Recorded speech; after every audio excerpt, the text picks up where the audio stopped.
It looks like they're trying to tow it out with a jet ski as well. Oh, I don't think you can make this up.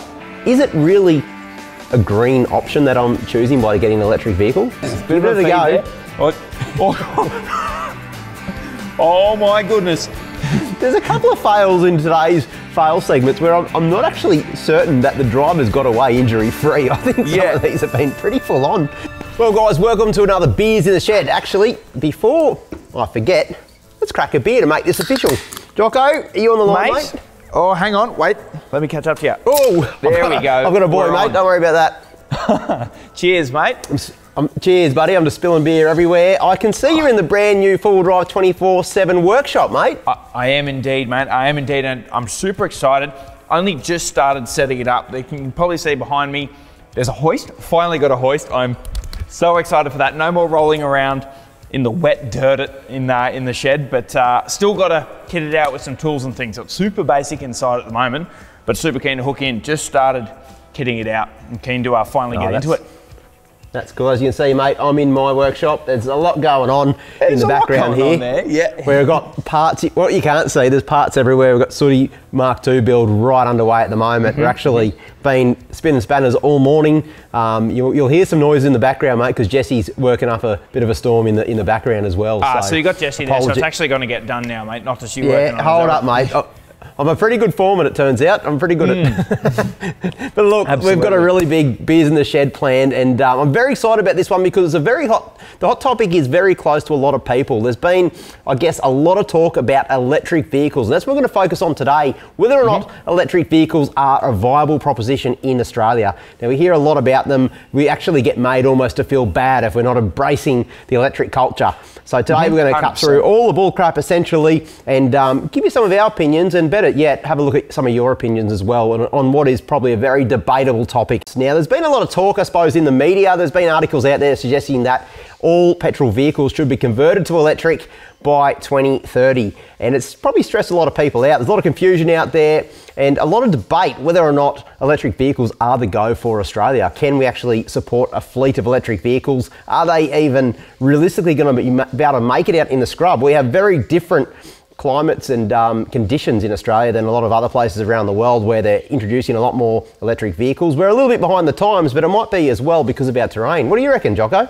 Mate, yeah, it's an interesting one. I guess a lot of this popped up because we're seeing a lot more electric vehicles on the road now, for one, and the recent the politicians in Canberra saying that in Australian Capital Territory by 2035, I believe it is, there's going to be no new sales of petrol vehicles. So, and Australia aren't the only ones starting to do this. For example, in Norway, they're saying by 2025, mate, so in a couple of years, they'll be having no new fuel-powered vehicles on the road, which is pretty crazy when you think about it. The two main questions I'd like to discuss today with you, mate, are, for example, the first one being, will an electric vehicle ever beat a petrol or diesel four-wheel drive?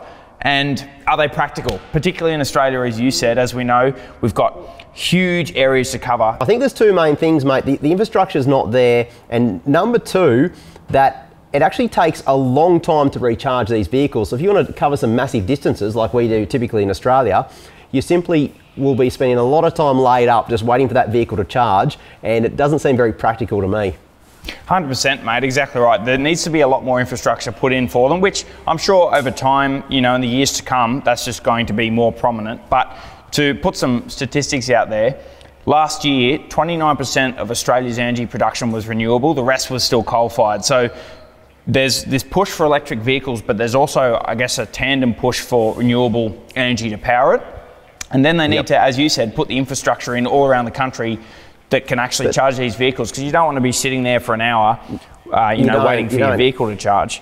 And I think that on the surface, Jocko, looks really good about putting more infrastructure in place, but we live in Australia, which is a very different place to a lot of other countries, and we have tracks in Australia like the Canning Stock route, for instance, which is a couple of 1,000 kilometres. Now, you can't tell me they're going to be putting charging stations on the Canning Stock route ready for a four-wheel drive to cruise past. That's not going to happen in your or my lifetime, mate. I can guarantee that. There are so many remote places in Australia, like the Simpson Desert. There's vast stretches of places where you're not going to see another person, let alone a charging station for an EV vehicle for potentially days. So, 100%, and that's just the actual chargers. Can you imagine pulling into a remote town and the only charger they got is some 10 amp wall plug from the bloke at the pub and you've got to plug in your little AC charger and just wait for 5 days for it to charge your big battery bank. It's pretty ridiculous when you think about it. So you can go for a day's worth of driving, which is not even the case usually. Because what is the range on these vehicles, Jocko? Because you're talking about infrastructure. If you've got a lack of infrastructure, you really want to make sure these vehicles can handle a big range.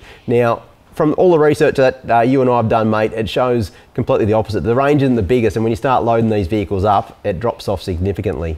Yeah, exactly. There's been a couple of real interesting tests out there from different motoring journalists around the world, and we'll start with this one, mate. There was a mob over in the US called Car and Driver, and they did a test on 3 electric 4-wheel drives that are available in the US right now. They're not available here, but they loaded them up with a camper trailer, and they were the F-150 Lightning, the electric Hummer, and the Rivian, which is quite a popular one as well.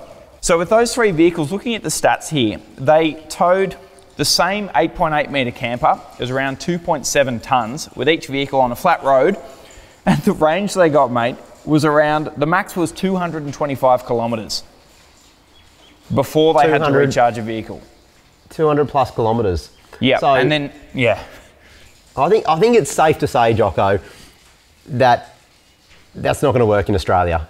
No, it's plain and simple. It's cut dry. I know that's towing, that's loading them up, but let's face it, how many 4-wheel drivers tow caravans or camper trailers? It's, I'd say at least 50% probably tow something, mate, when they're off-road. Exactly, and that's not a heavy camper trailer either. Like, you're talking 2.7 tonnes. Most utes over here claim to tow 3.5. And I mean, like, even if you look at the range, 529 Ks without a camper trailer, that's, I guess, okay. But imagine if you're towing something and you're out in the middle of nowhere, you get 225 kilometres, and not to mention this test, they mentioned it was on a pretty flat area too. What happens if you get to a real steep hill and you put your foot down? And I know a lot of these vehicles have regenerative brakes, which is where they get a little bit of charge when they're going down a hill and you're using your brakes and stuff. But I question how effective they would be towing a big heavy camper trailer. Imagine trying to cross the Nullarbor with that. That'd be... it's not going to happen, mate. It's not going to happen. And obviously on the east coast of Australia, mate, there's lots of ups and downs. We've got a big thing called the Great Dividing Range, which goes essentially from down to Victoria up to Cape York, mate. And there's a lot of big hills from memory up through there. I think it's very flawed with the current technology that we have, at least anyway, mate. For sure. Let's get into something else, because there's one thing of not having the infrastructure. Let's just say a miracle happens, the technology comes a lot better, which it no doubt will, and infrastructure is absolutely everywhere. So you get more range with your electric vehicle, plus there's more spots to charge it, and hopefully you can charge it quicker as well. There's a lot of assumptions there, mate. But all that being true, let's have a look at another factor that you can't avoid, and that's the cost. Exactly right. And I mean, it's not just the cost of a new vehicle, it's the cost of second-hand parts upkeep. As you know, you and I spend a lot of time and money keeping our vehicles on the road. And imagine trying to do that with an electric vehicle. It's probably going to be, there's huge costs looking at second-hand batteries and stuff like that. Let's just start with the cost to play. So how much is it going to cost to get yourself in an electric vehicle? And of course, we don't have a lot of electric vehicles here in Australia for sale when it comes to 4-wheel drives, but there are a couple in the States we can have a look at, I suppose. Yeah, for sure. And those 3 ones that I mentioned before, the Hummer, the Rivian, and the Ford F-150 Lightning, this is American prices converted into Australian dollars. As you know, if they were available here, they'd probably be worth a little bit more than this. A little bit more. I'd say a hell of a lot more. I think you can pick up, to give you an example, a Dodge Ram might sell for about $50,000 or $60,000 over in the US. You convert that to Australian dollars, let's call that nearly 100,000. You're probably not going to pick a Ram up for anything less than about 120. 150, depends what model Ram it is, but there's a big discrepancy, mate. You can't just convert US prices. We don't have as many people in the population over here in Australia. The shipping costs, our government likes to put a lot of tax on things, mate. So these prices, what you see here as an example, I guarantee they're going to be at least 30-40% more. Exactly, and then if you take that and apply it to the electric Hummer, in Australian converted US dollars, it's $164,000. Just imagine how much that's going to cost in Australia when it's all landed here, converted, good to go. That's not going to be a cheap vehicle when you consider that if you decide to load a van up, you're going to get, 225 Ks. Yeah, look, the technology's not there. The range of vehicles is not quite there. The cost is going to be super high. I don't see this really stacking up as a practical option in Australia. But you mentioned something before about replacement costs. So I guess the biggest, I guess, is the elephant in the room, mate. It's the cost of replacing one of these lithium batteries should it all fail. And the lithium battery behind an electric vehicle is the heart and soul of it, mate. It's one of the biggest parts. So what are we talking in replacement costs for these batteries, Jocko? Yeah, I think this is an interesting one, mate, because like we said, with those 3 vehicles we converted to Australian dollars from US, I wanted to try and look at what it was like in Australia. Now, we don't have electric 4-wheel drives here yet. So what I did is I looked at, I guess, a relatively popular example that is in Australia, the Nissan Leaf. And the earlier models of them, they didn't have a very good range. They were known for not having a very good range, but it's much better now. But what I was looking at was the second-hand market in New South Wales for one of these. I was finding a couple of Nissan Leafs for around about 18 grand. That was about the cheapest one I could find. And to replace the battery in one of the... On the second-hand market, yeah, it was 18. That was the cheapest one. And to replace a battery in one of them, you're looking at around $10,000. So that's about... Okay, so it's a bargain.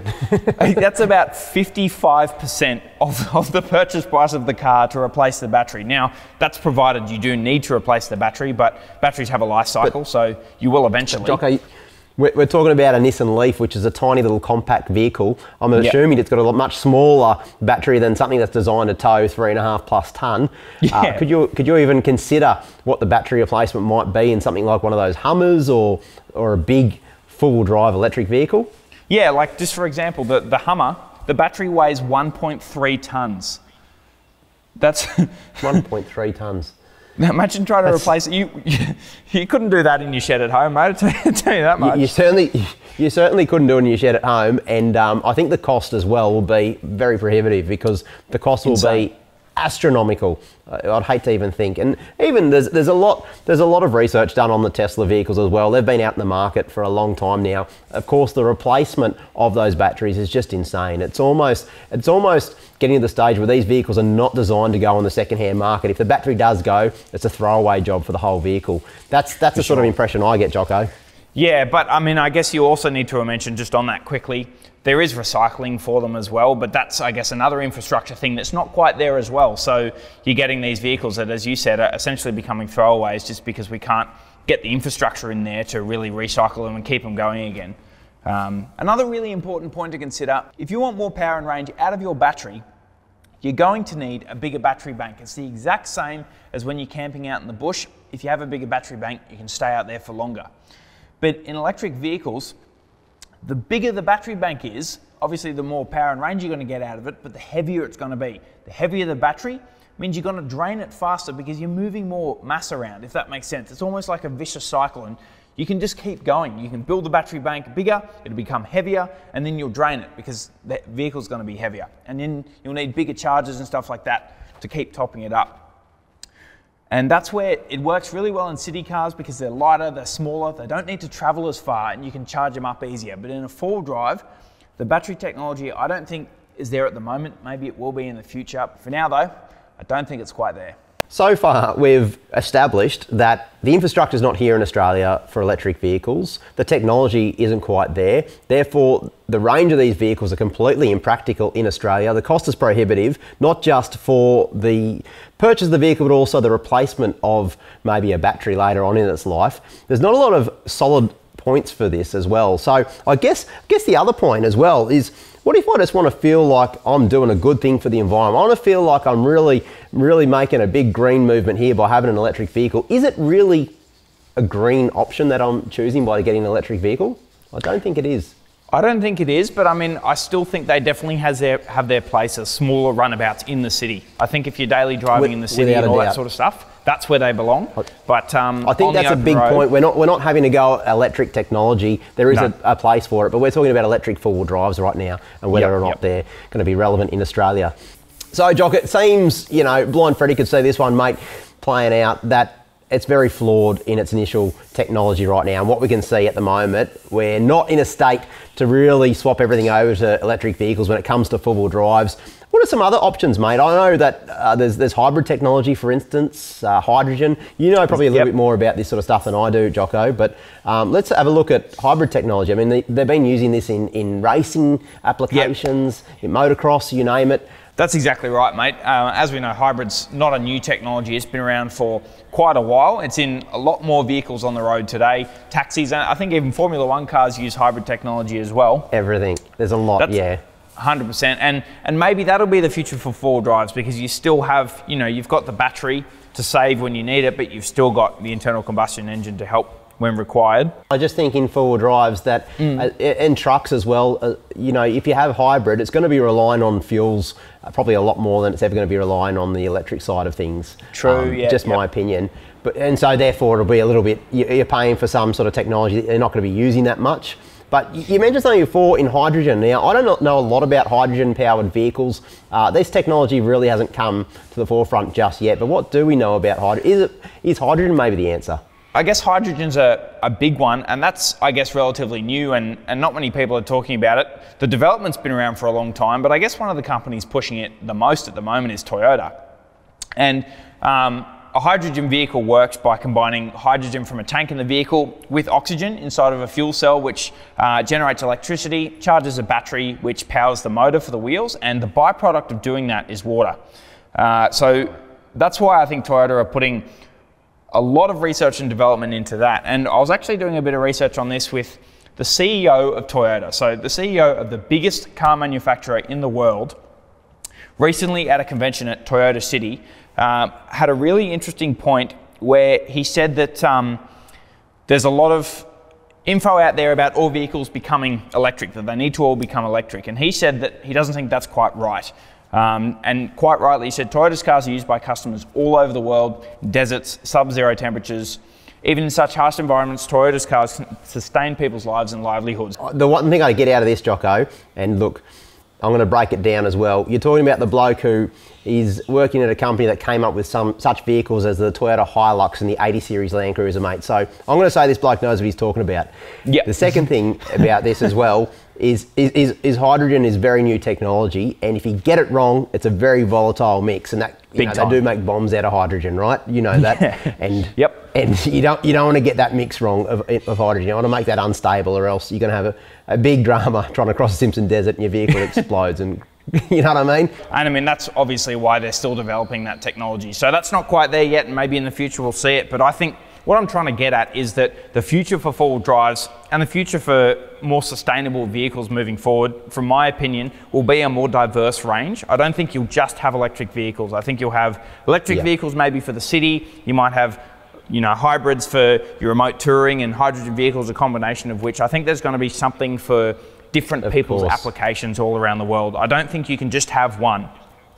No, exactly right. And I think that's created a lot of confusion out there, and people are a little bit scared that they're going to have to give up their vehicles and all the rest of it, and then be up for huge costs while this technology is in its infant stages. And Jocko, there's actually a great video from another motoring journalist called John Cadogan. Now, John Cadogan is one of probably the few auto journalists who actually knows what he's talking about, and especially when it comes to these sort of subjects. And he doesn't do things by halves, mate. He's done a lot of research in his video.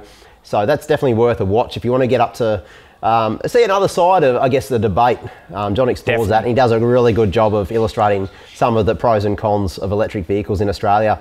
Now, mate, I want to swap over and have a look at our audience, because we've recently put this question up to our audience on places like Facebook, Instagram, TikTok, and the response has been overwhelming, mate. A lot of people want to join in on the debate when it comes to electric four-wheel drives in Australia. So if you don't mind, Jock, I might just jump into a couple of responses that we've had, because we've got a couple of very clever people in our audience, mate. And have a look at this one. Patty_Ward. Sadly, not enough charging places. Would be an unreal four-wheel drive if facilities were there. We made that point before. I totally agree, Paddy. Yeah, definitely. And I've got one here from Thomas Crelly, who said that I think power figures, yes. Long distance, I don't think the technology is quite there yet, which is exactly what we were saying. And I guess in power figures, you're looking at around town. It'd be great to drive one around and get heaps of power out of it, but long distance, not so much. Yep. And we've got a stack here that basically say that we don't have the infrastructure. There's a stack of comments that make the same point we were making, Jocko, that they would probably work in the city, but when you get up to Cape York or in the Kimberley or across the desert, they're just simply not practical. Here's another one as well from Stuart. Right now, no for most locations. Over the next 10 years, definitely. So again, saying the same sort of thing, mate. Yeah, exactly right. And I mean, even last year, when Ford announced their new electric four-wheel drive, there are some pretty interesting responses on that. And Lee Dudley said that I don't see how in a country like Australia electric could be used for anything more than city or town use, which again, that's exactly what we've been saying as well. So exactly what some of the points we come up with, mate. Here's one here from Kyle. Not pure electric, a hybrid would suit four-wheel drives more, allowing instant torque down low and a longer range. Again, mate, we've made that point, and I think hybrid. You said it first, Jocko, that it might be the way forward when it comes to four-wheel drives. Exactly. And then just going a bit further, we asked a similar question with towing experience with that F-150 in a group in the States, mate, and a bloke said that it took them 8 hours to get back from the campsite, and it was only 243 kilometres. Gee, that is insane. I've driven some pretty old, slow vehicles, mate, but even that would be a new record for me, even in the farm truck, buddy. I was going to say I'd probably even chop him in the pony coming home. That's pretty intense. That's pretty wild. Here's another response by Stuart Aird, mate. It's a good one as well. I agree with this one. Ignoring the fact that it's a bit hard to charge in the bush, I'd really love to see what they're capable of when they're actually four-wheel driving. And if it's set up like the Rivian, which I'm sure I'll prefer to the Ford, with a motor for each wheel, the amount of torque and the control at each wheel would be phenomenal. Well, I've got to say, I totally agree. Yeah, I totally agree with Stuart there. They will be phenomenal. And on paper, these vehicles have, when I say tree stump pulling torque, I mean thousands of Newton meters are capable in some of these electric vehicles at idle. And we talk about idle as soon as you put your foot on the accelerator, you've got all of that torque and power available. So they're going to make fantastic four-wheel drives, I think. Imagine some of the touring setups you could have in the back when you've got a huge big lithium bank of batteries. I mean, these things are phenomenal. I just think the technology from the charging point of view is not quite there. Exactly right, mate. I mean, there's only one way to find out. We'd love to get our hands on one and test one when they become available, and then we'll know for sure. But as always, we'd love to hear from you guys as well. So what do you reckon about this? Are we on the money? Is there a point we missed? Let us know in the comments below, because we'd love to hear from you. Would you buy one of these vehicles when they come over to Australia? Tell you what, mate, I reckon we're going to get some pretty interesting responses. There's going to be a lot of comments, guys. Go nuts down there. I can't wait to join in on the debate. 100%, mate.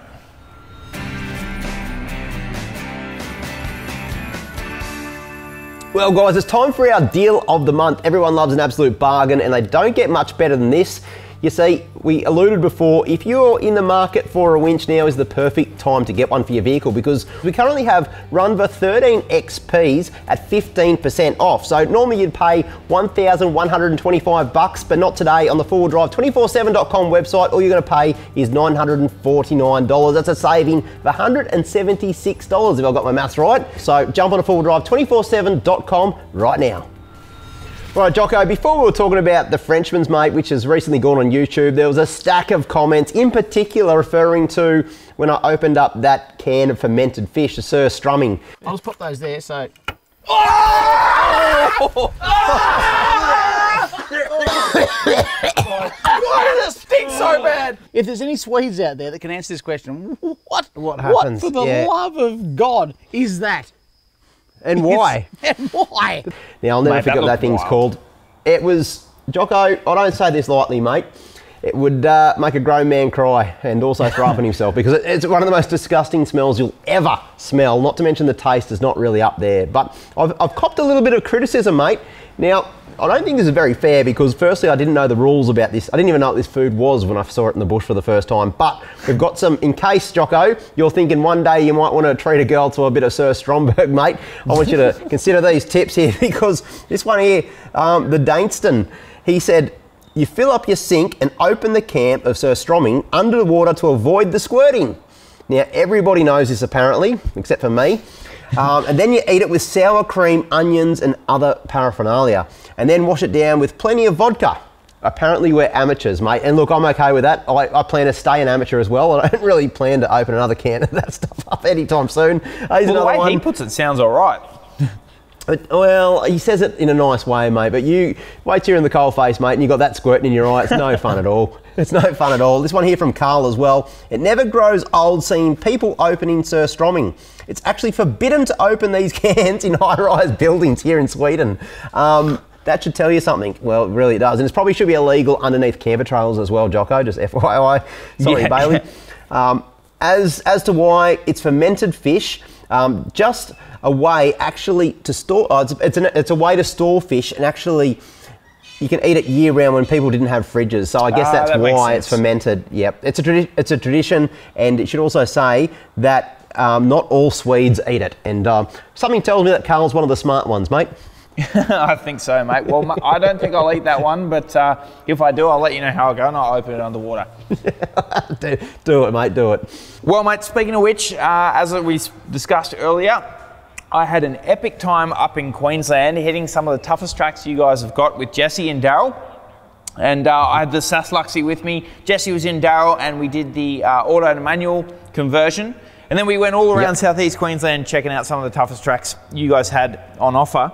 And the other thing we did, mate, which I'd like to chuck in here, was we went out to the Kenilworth Bakery and finally gave that 1 kilo donut a crack. And I went in there, you know, with a bit of a puffed out chest, reckoning I'm going to nail this, and, you know, because I'm a big bloke and I eat a lot of food, so I thought I was going to absolutely smoke it. And it knocked me for 6. I'll tell you what, I don't want to reveal everything, mate, but it took me a long time to eat and I nearly threw up so many times. I'll tell you. So it's not just if it smells really bad, but also if you eat too much as well. So exactly, a couple of good tips of the food, mate. That's for sure. But of course we did plenty of four-wheel drive and we almost put Daryl on its side and it was an insane trip. So that one's coming up. Make sure you check it out. It's going to be unreal, mate. Judging by the little bits I've seen of that, mate, I can't wait. And I bet everyone's in the same boat as me. I think now's the time, mate. I love this bit, when you've seen inside my shed and Jocko's shed right now. It's time to go inside your shed. I love this section, mate, where you can't wait to see the rigs and fails. So what you guys have been up to. It, I reckon we kick right in.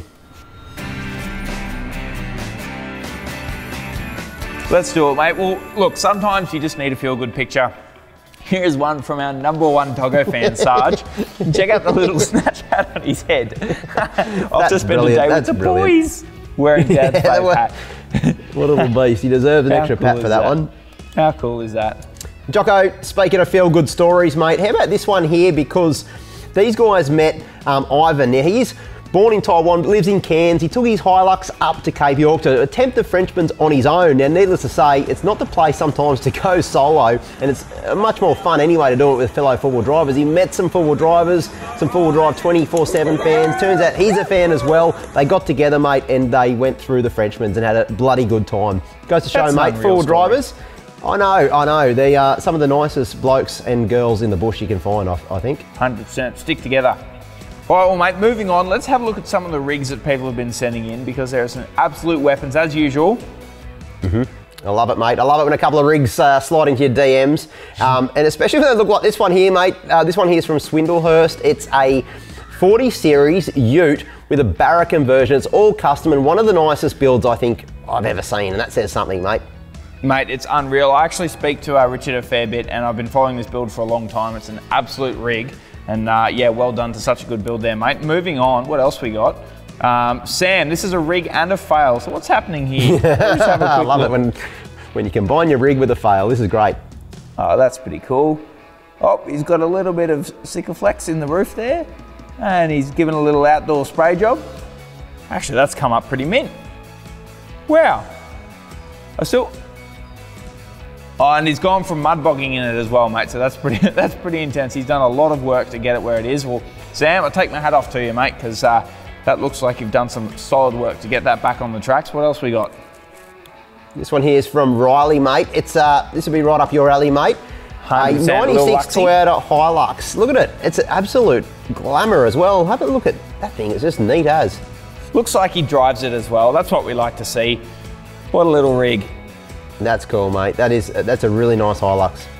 Now, I reckon, Jocko, this is the bit which I love the most, mate. It's when people try their hardest and sometimes don't come trumps up, they end up with a big fat fail. But by simply using the hashtag of Full Drive 24/7 fails, well, you too could be a hero just like this one here, which is Andrew, mate. Oh, look, mate, looks like he's run out of talent here and rolled into a creek. That's actually pretty wild. Lexus Look full at the panel damage. Yeah, Lexus looking Prado thing. Must be from overseas, mate, from the US. Yeah. He's certainly done a number on it. I think he's failed so much he's probably written his vehicle off, I reckon. Yeah, I think so. And it looks like he had to do the recovery in the rain as well. So hopefully he got out of there safely. Yeah, absolutely. Let us know the full story of that one, Andrew, because it looks like it's pretty gnarly, mate. 100%. Moving on. Oh, mate, I can already see what's happening here. Ford Ranger, and he's in its natural habitat from Liam. I can tell it's its natural habitat because there's a few jet skis around, but oh no. Yeah, he's parked it in the wrong spot, I'm assuming. Oh man, that is heavy. Poor bloke. I wonder if he was trying to launch his jet. It looks like they're trying to tow it out with a jet ski as well. Oh, I don't think you no. can make this up. I hope his mother flat brim is not floating in the ocean, mate, because that would be a really bad end of the day. But look, Liam, that's a shame, mate. That's a shame. Well, Liam, that's a huge fail, mate, but not as bad as this Jimny from Indonesia. Now, check this one out, Jocko. What's he? It looks like he's trying to climb out of the bank here. A little blue rig trying to get up this hill. He's feeding it pretty... Oh, there you go. Give it a go. Oh, my goodness. I was looking at the wrong full drive, and then in the background, that Jimny just got nailed. Oh, wow. Hopefully he's all right, because... There's a couple of fails in today's fail segments where I'm not actually certain that the driver's got away injury-free. I think some of these have been pretty full-on. Some big fails here. Rolling a Jimny, you'd know about it, mate. That is intense. So hopefully that driver was okay. Yep, and hopefully he is, mate. And now, there's a bit where I want to put a bit of a call out as well, because there's probably a lot of people sitting back going, heck, I was out last weekend, you should have seen my fail. It was one for the ages. If you do have a big fail, make sure you use the hashtag four-wheel drive 24/7 fails or four-wheel drive 24/7 rigs. If you've got a cool rig that maybe hasn't failed yet, use those as a hashtag on Instagram, and that way we can find your fail or rig, and you too could be a hero. Join Beers in the Shed, and also you might even win a prize. So. Exactly right, mate. And don't forget also they can join us on our Facebook group or tag us on TikTok as well. So plenty of options there to get your fails in. Absolutely, mate. Well, I don't know about you, Jocko, but I'm getting dangerously empty in my can of beer, mate, and I've got a bit more work to do before the sun runs out. We've got Sooty sitting just behind the camera here. I need to spin some spanners on that one, mate, to get it ready for the next trip. But I reckon, what do you reckon, mate? Time for a bit of a wrap-up. We covered electric vehicles. But like we said before, Jocko made the point, if you do want to join in the conversation, I guarantee there's a lot of people ready to join in, mate. Let us know in the comments what you think about electric four-wheel drives. Will they be a thing here in Australia? Will they be completely unpractical? Let us know your opinion. 100%. Super keen to hear what you guys have to say, because I'm sure you've got some real interesting opinions on this stuff, and it's a very interesting topic to chat about as well. And also keep an eye on the channel. We've got that epic Queensland trip that I did with Jesse coming up next week. And then we've also got our Vic High Country trip, mate. That's not far off as well. We do. Recently I was down in the snow, mate, and had an absolute ball down there with the Dirty 30. We went through some snow, through some really tough Melbourne tracks. There was mud everywhere. It was a really, really tough trip. So all this stuff is coming to our YouTube channel soon. You'll get to see all of this content. Graham's also up in WA filming more stuff with the caravan. So, mate, we're just going to be chock-a-block full of content on our channel, and all really good stuff as well.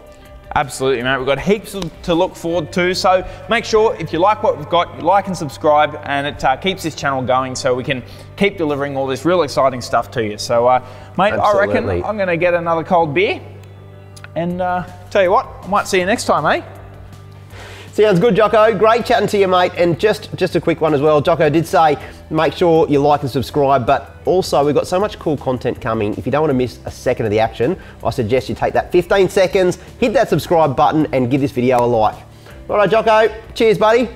All right, mate. I'll speak to you soon, eh? You get back on the tools. Yeah, sounds good, bud. All right, mate.